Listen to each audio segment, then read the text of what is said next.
플랫폼 에어비앤비는 어떻게 탄생했는지 여러분께 잠시 설명드리겠습니다. 여기에 보이는 이 세 분이 2008년도에 샌프란시스코에서 아주 큰 컨퍼런스가 있었어요. 근데 그 도시 지역 내에 있는 숙박시설에서는 이 컨퍼런스 참석하시는 분들을 다 수용을 할 수가 없었습니다. 그때 그 커뮤니티에 이 친구들이 그러면 우리 집에 남는 방에 에어 매트리스를 까고 그분들을 수용하면 어떨까 해서 커뮤니티 올렸는데 올리자마자 1시간도 안 돼서 그게 다 판매가 되었어요. 그래서 나온 게 에어비앤비가 시작하게 되었습니다. 지금은 에어비앤비 시장 점유율이 세계 44%라고 합니다. 제가 처음 강의하던 24년도만 해도 그때 시장 점유율이 28%였거든요. 지금은 23년이라면은 우리가 코로나를 종식하고 세계 이제 문을 빗장을 넣는 그 시기에 그때부터 기하급수적으로 이 플랫폼이 활성화되었다는 거예요. 이거보다 먼저 시작한 여러분들 잘 아시는 부킹닷컴, 아고다, 그 다음에 호텔스닷컴 이런 것들은 언제 생기냐면은 1997년, 91년, 96년도 이 에어비앤비 플랫폼보다 무려 15년, 17년보다 먼저 시작했는데 지금은 에어비앤비가 시장 점유율이 44%, 그 다음에 그 나머지는 11%에서 15% 사이 점유를 하고 있고요. 그 다음에 우리가 잘 알고 있는 야놀자 같은 거는 0.1%밖에 안 된답니다. 그러니까 엄청나게 이 사람들이 확대가 된 것은 왜 그 확대가 이래 됐을까? 왜? 지금은 딱딱하지. 좀 기본적인 그 개론 같은 느낌이라서 이 총체적 그 전달을 하다 보니까 조금 딱딱한데 조금 이따가 또 재밌는 거 많이 나올 겁니다. 그래, 이 플랫폼이 에어비앤비라는 플랫폼이 이렇게 시장을 빠른 시일 내에 장악할 수 있었던 거는 에어비앤비 슬로건을 보시면은 어디에서나 집처럼 편하게 여행을 살아보는 거야. 참 저는 이 슬로건이 너무너무 좋은 거 있잖아요. 원래 호텔이나 숙박시설은 상업시설이기 때문에 주거지에는 들어설 수가 없습니다. 그래서 어디 있나요?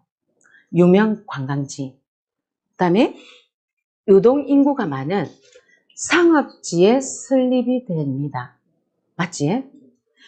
호텔은 전 세계 어디를 가나 어느 나라를 가나 대체로 구조가 비슷합니다. 뭐가 있습니까? TV, 침대, 화장실이 딸린 방 한 칸에서 머무게 됩니다.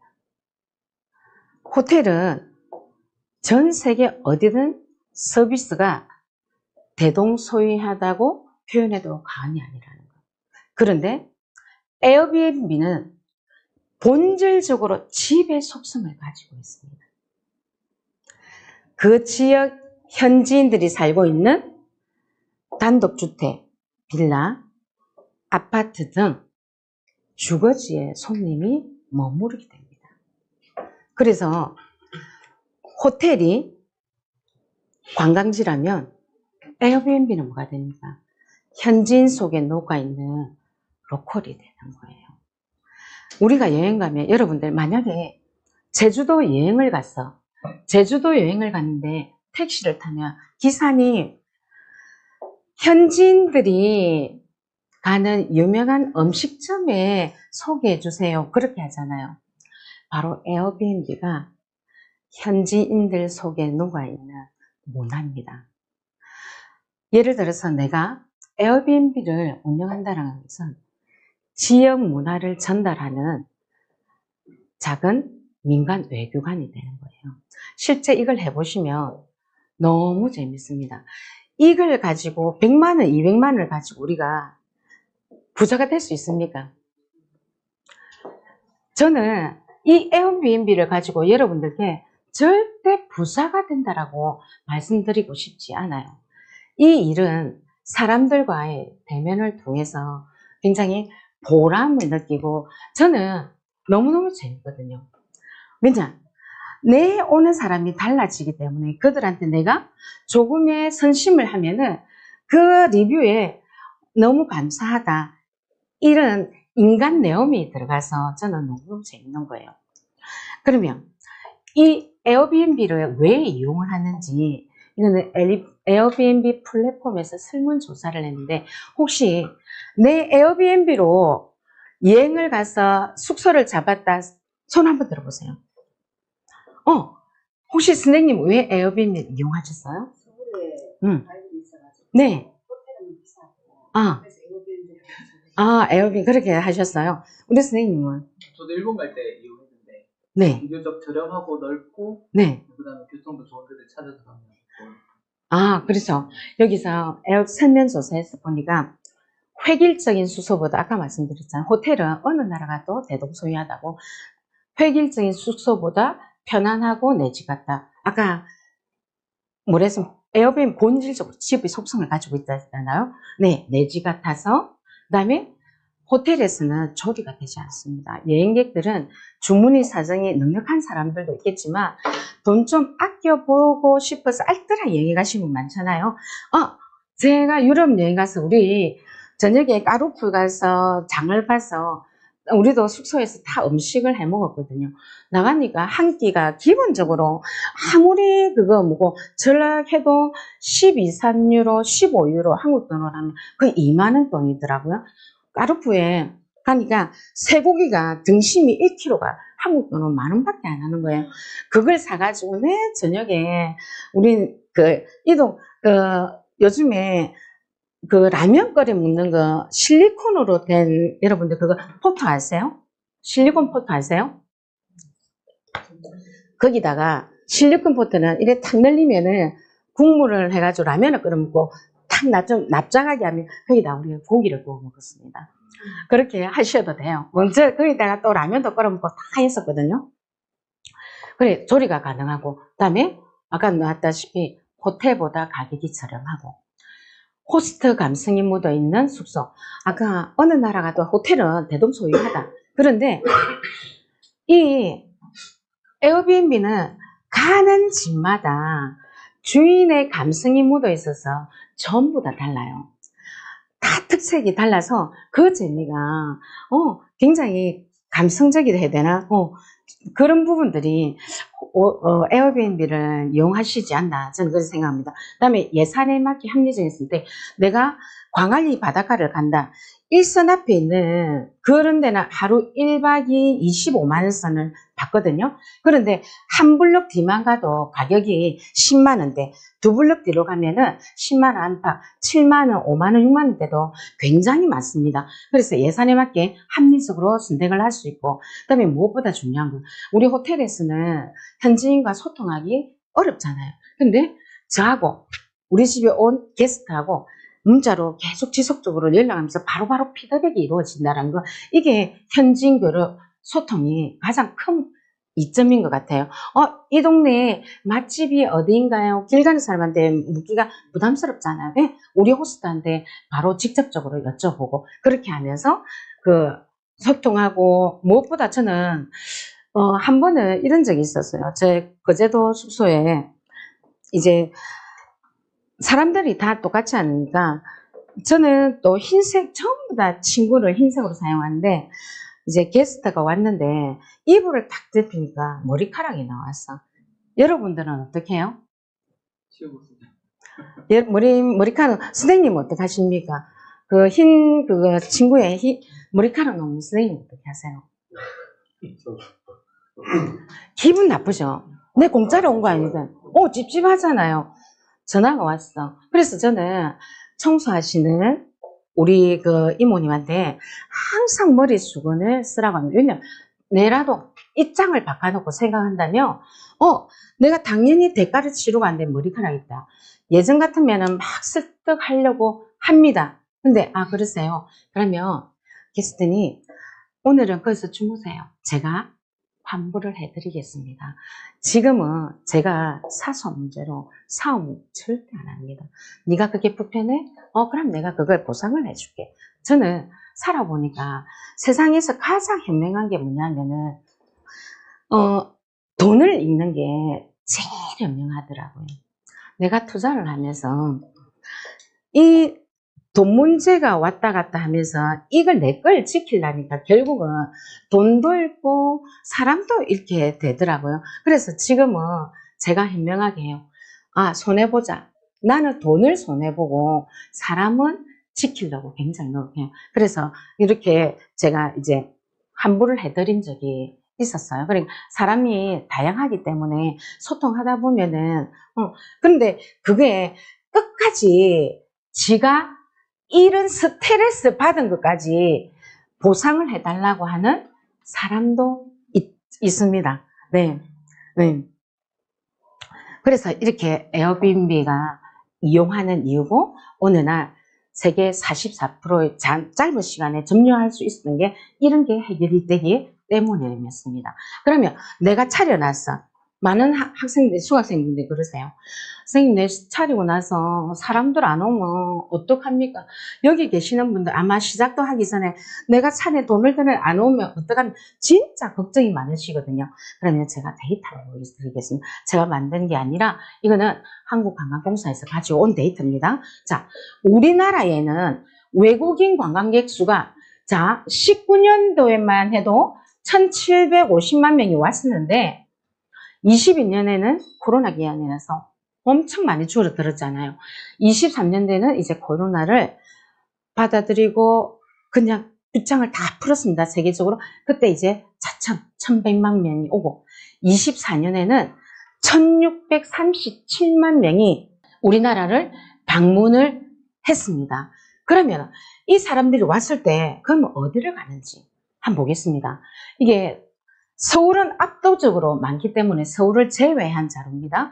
자, 중국, 일본, 대만, 미국, 우리나라에 많이 오는 외국인의 숫자를 봤을 때 중국 세 번째 부산, 일본이 두 번째 부산. 야, 이쪽 라인에 거의 부산이 1, 2위에 랭크가 되어 있단 말이에요. 1600만이 왔는데 그러면 정확하게는 얼마나 왔을까?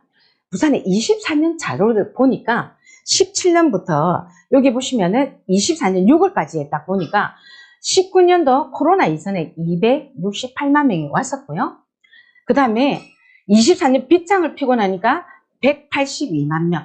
이제 절반 이상 다 회복했습니다.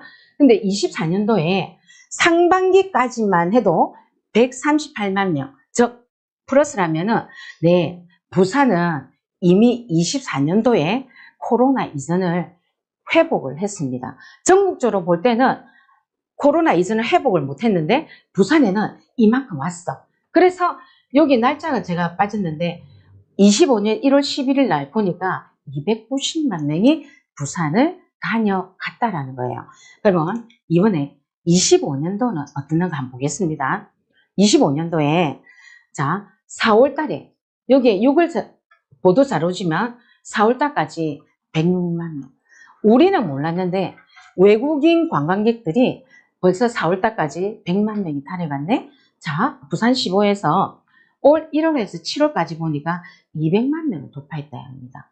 그러면 원래 부산시 목표는 26년까지 300만이 목표였는데 이미 달성됐다 안 됐다? 이미 달성됐어요.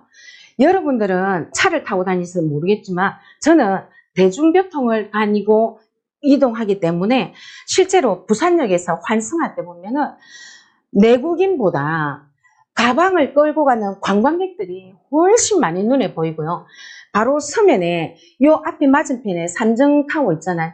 그게 올리브영에 가보시면은 우리나라 사람들보다 관광객 외국말이 더 많이 들립니다. 정말 최근에 혹시 광안리 가보셨어요? 내 살다 광안리에 이렇게 관광객이 많은 거 처음 봤습니다. 평일에도 주말에는 말할 것도 없이 나는 몰랐는데 외국인들이 이렇게 많이 왔어요. 그러면 부산에는 외국인만 올까요? 자, 올해 부산을 찾은 9,400만 명. 여기는 내국인도 있고 외국인도 있습니다. 올해 1억 명 돌파. 자, 1억 명 돌파 중에서 좋다 그러면 10명 중에 1명만 부산에서 자고 나머지는 다 돌아간다. 그럼 연간 부산의 숙박계 몇 명이란 말입니다. 1000만 명이에요. 1000만 명. 1000만 명을 한 달로 하면은 대략 몇 명? 100만 명. 한 달에 부산에 숙박을 이용하는 관광객이 100만 명. 오늘 여러분들께 제가 하는 프로세스보다 왜 해야 되는지, 여러분들이 내가 오픈을 했을 때 우리 집에 공실이 될까 여러분들 걱정이 되잖아요. 수요와 공급의 원리에 맞춰서 수요는 어떻다? 일에 많다. 아까 그랬잖아요. 아주 미는 1000만 원짜리 한 달에 100만 명이 부산에서 숙박시설을 이용한다. 그러면 하루로 해볼까요? 그거 한 달 30개 나누면은 33,000명이 부산에서 1일 숙박을 한다는 말입니다. 엄청난 데이터잖아요. 그죠? 자, 그러면은 지역별로 우리 부산에 이렇게 많이 있는데 다른 지역에는 공유 숙박업이 어떻게 되는가? 여기 보시면 지금 화면에 좀 흐리죠? 서울은 압도적으로 많습니다. 그 다음에 저는 당연히 부산이 제일 많은 줄 알았어요. 그런데 이거 딱 보니까 어디가 제일 많을까요, 여러분? 서울 다음으로 경기도도 아닙니다. 부산도 아닙니다. 바로 경상북도.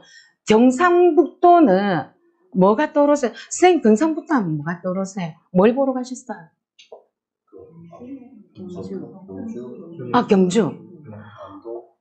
네, 경주, 안동. 우리가 알고 있는 유명 관광지도 많은데, 제가 왜 저렇게 경상북도에 많을까 딱 보니까, 경주 지자체에서 발표한 자료를 보니까, 이게 지금 24년도도 아직 안 나오고, 가장 최근에 게 이거밖에 없었어요. 이거밖에 못 가져왔는데, 경주에는 매월 370만, 심지어 450만 명. 요 빛이 보이시죠? 내국인 플러스 외국인이 4,500만. 경주는 전입대에 있는 인구수가 24만 밖에 안 되는데, 경주에도 매달 20배 가량의 외지인들이 방문한다는 거예요. 작년 4월달에, 24년 4월달에 아는 분이 경주 한옥마을에 한옥을 오픈했습니다. 그래서 저희들이 인장을 가게 되었어요. 인장할 때 집결지가 어디였냐면은 경주 시외버스 터미널 한블록 뒤에 보면 공터가 있었어요. 거기서 저희들이 모이는데 공터를 지나가는 이 길에 신라 스테이, 달빛 스테이, 보람 스테이, 이 골목이 전부 다 스테이인 거예요. 엄마야, 그래서 우리 가면서 엄마 미쳤는갑다. 한 집이 잘 되니까 이래 생각하고 우리 그런 거 뭐라 하는 거야. 지사 집 팔먹기 한다라고. 그래서 엄마 미쳤다. 사람들 진짜 이게 상도입 없다라고 막 욕을 하고 왔었거든요. 그런데 이 자료를 보니까 아직도 부족하구나. 제가 이걸 보면서 알았어요. 그때 우리가 그 한옥을 보고 황리단길을 가봤는데 황리단길이 여러분 언제부터 성업했는 줄 아세요? 제가 처음 막 황리단길 떴을 때가 2017년이었어요. 그때 제가 갔을 때는 메인도로 이 한 칸에서 상권이 한 블록이 확장돼 있었거든요. 작년에 내가 갔는데 지금 항남도 그쪽 라인에는 혹시 가보신 적 있습니까? 일대 상권이 엄청나게 확장되는 거, 그 말로 표현을 못하고, 그리고 외지인들이 얼마나 많이 왔는지, 그때도 우리가 지금 인파 속에 밀려서 다녔었거든요. 우리만 몰랐던 거예요.